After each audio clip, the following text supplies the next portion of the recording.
Hey guys, Dustin here, bringing you an update on my 29-gallon build. Excuse me. Thanks to some of the guys over at Casual Reef. It's casualreef.com. It's a forum that I go to quite a bit when I'm looking for answers or advice on things. They persuaded me not to go with my original overflow option. It's standard PVC that was painted black. They voiced some concerns with the paint breaking down because of the salt water, so that it could be just fine, but they'd rather not risk it. And you know, once I sat and considered it, I decided the same thing. They were probably right. So I'm going with a Schedule 80 fittings here, and Schedule 80 PVC instead. Lowe's carries this stuff. Home Depot said they didn't over the phone. Neither did Ace, so drove out to Lowe's, picked it up. It's all 1 inch. We have a 1 inch threaded fitting here going into a T. It's a slip T. Slip basically means there's a piece of PVC in between the T and the fitting. Just glued that together. The T ends right here, and then we have a 90 elbow. You'll notice this one is a significant amount bigger than the old one. That's because Lowe's did not have any street 90s in the Schedule 80, so I had to go with a standard 90. So a standard 90 just comes off the side here. A street 90, like on this one, you can see, and of course the light's not going to cooperate. You can see right there, it actually goes into the side.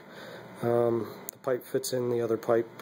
So the benefit of that is to obviously make sharper, not sharper, but it turns in a smaller amount of space, which originally is what I'd wanted to do, but now looking at this, I kind of like it better this way.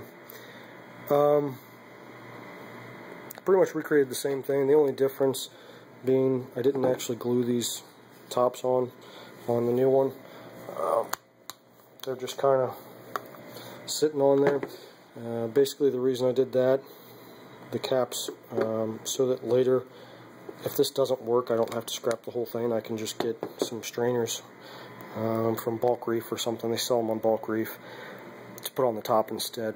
And this isn't really holding in any water pressure. The water pressure is going to push down on this and keep it on anyway. I don't have to worry about it floating off or something. So it doesn't really need to be glued anyway.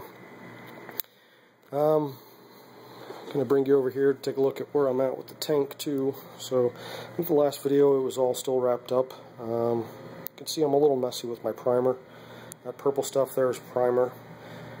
Basically what you do with PVC is coat the inside and the pipe you're gluing with primer, and then use appropriate cement for the type of PVC you have to fit them together. Joins up, you make sure you twist them as you're putting the pieces together, get out any air bubbles so you don't have any leaks. So right there is where the joint is.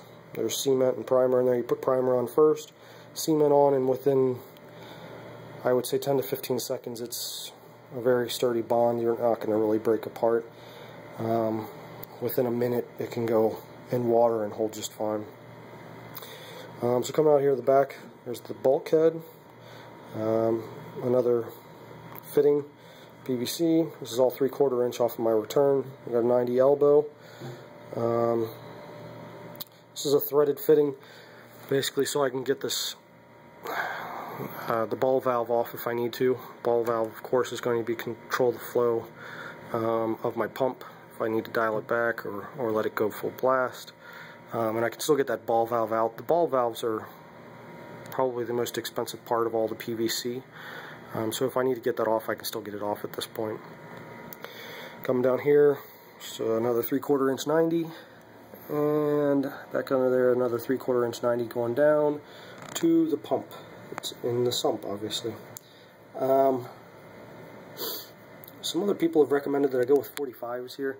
I took a look at 45s and it's a great idea. Basically the concept is you put a 45 on it, well, on a 90, the water's going to hit here and slow down quite significantly, go through here, hit on this end of the 90, slow down again, come up here, hit on this 90, and slow down again before it gets in the tank.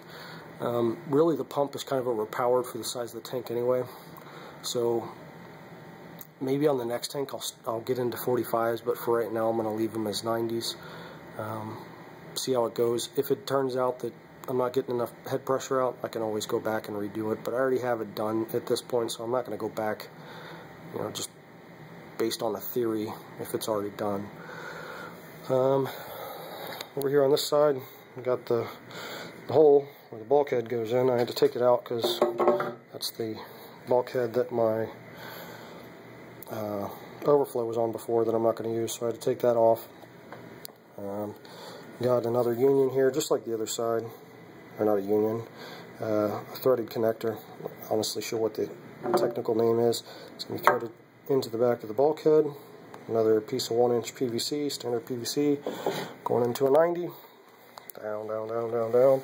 Right here, there's going to be another ball valve, 1-inch ball valve. That's hopefully the concept there is it'll be able to cut down on some of the gargling noise.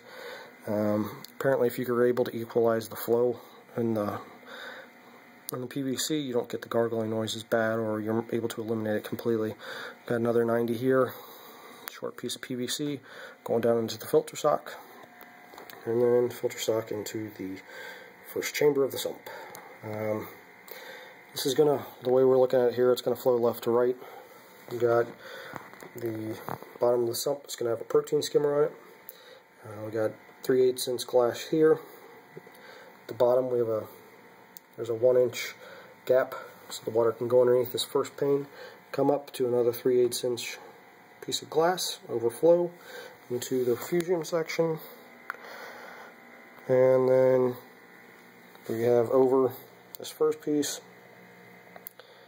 down, under, going into the return pump.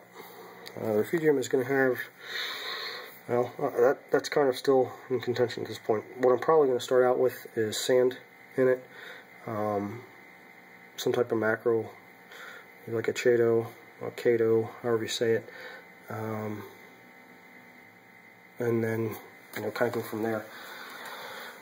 Come up into the tank here.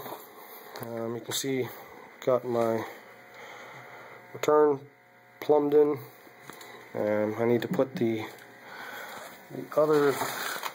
overflow back together, but there's the tank. There's some spots on the glass, but that's on this side, it's not on the painted part, so I made sure that was completely clean before I cleaned it. As you can see, the stand still needs work. It's been raining, so can't really go outside and cut the little sheets of plywood that I have here to cover the sides up with. Outside of that, that's all I have for now. Hopefully I'll be able to put up another update soon with some water going through this thing. I have a metal halide light upstairs that's going to go on it. Got a couple of skimmers I'm going to try out. But anyway, that's it for now. If anybody sees anything that you think they should call attention to, feel free to leave a comment below. Kind of starting out my channel trying to grow things, so I'd appreciate any likes, shares, comments, subs, subscriptions. Would go a long way, so appreciate everybody stopping by to take a look. And thanks.